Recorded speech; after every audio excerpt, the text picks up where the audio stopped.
câu tả xin nó kia rồi nè.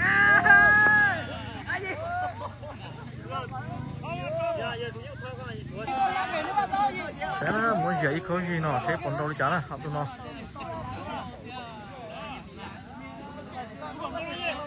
Cái là mất so với to ha. Đâu tả xin nó kia nè.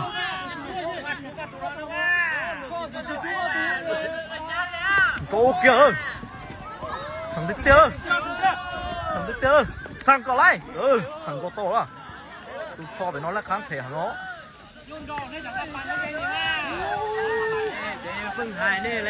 Là kháng nhà nó tụi nó chỉ mà giờ thâu bự nó thế mà chia đi. Sang có lại. Sau nó cũng chơi lú nó sữa đấy chỉ mà lỏ thế. Lú giờ thôi, lú rồi chỉ còn sai ho. Chúng ta phải nói như mò thế là như tao bắt sổ căn của con đó. Cái những đôi cả chúng có nhu kín đồ ấy kìa. Sẽ đây rồi nó rõ thật sự nó to to cái xe này. À, tụi bà sẽ đem gì như thế này trong đó. Ô, chó tao xin nó, chạy kia đâu. Chạy kia. Sao rồi? Chá cú lâu đó, chá chủ kia nên xong đấy, có vấn chế cú hả? Nhỏ là lúc đó. Sang cái tốt. Ô, giờ chủ mua sát tin trái đó, lúc đó có chủ khó khăn mà tên trái lái ở đâu. Có so e bằng tê tư mà có tê chữ á. Chả ổn nên ra chơi so chơi ít rồi. Đồ trong trái hả? Nó về mơ chứ dài từ thô kia luôn đó. Anh nhìn được phố này nó mà đồ sọt nó cho nó luôn nhân nhau này chỉ khai à. Ta bằng nhỏ tung cho chim đấy nó ra kìa so ở ta xin nó kia nữa.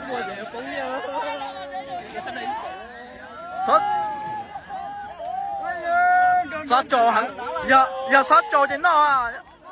Sót cho hắn chứ còn ra kìa chứ còn sót kìa. Đúng rồi, cầm lại đó chứ. Thế nó tụi thoát. Dạ thoát nó gì cũng được có. Thoát thì mình sẽ thay mà cũng trai luôn cho những trung này. Cũng đã nó lý hiểu nó. Giờ lên tôi sẽ biết cái đồ nữa ô cơ rồi. Đúng rồi. Vậy bọn đu chạy kể sao? Chú sát là. Kìa, có ối bây giờ tụi mình nó sẽ thao tụi nó lơ lo có chịu bò. Tụi nó xứ yang xua tụi bên mua xứ yang xua tụi xót. Chỉ là tụi nó chó nữa. Tay kia có.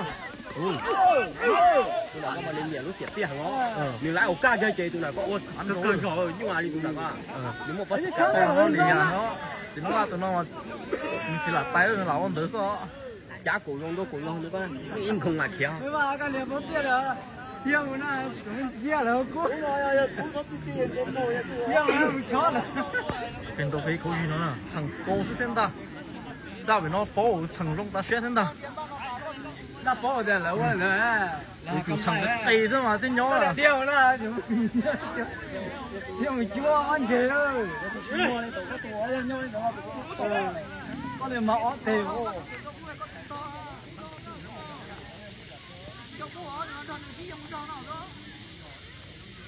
Tôi tin thật à nha.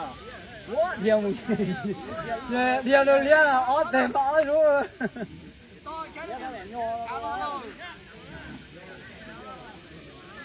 Nó tỏ nó cái gì mà chắc luôn nó chẳng kể.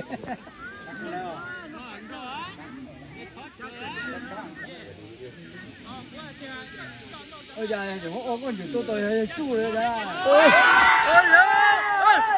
có từ đâu con nó. Chúa cha cho sợ sai kia chúa cha. Chẳng là như gì lo chẳng là.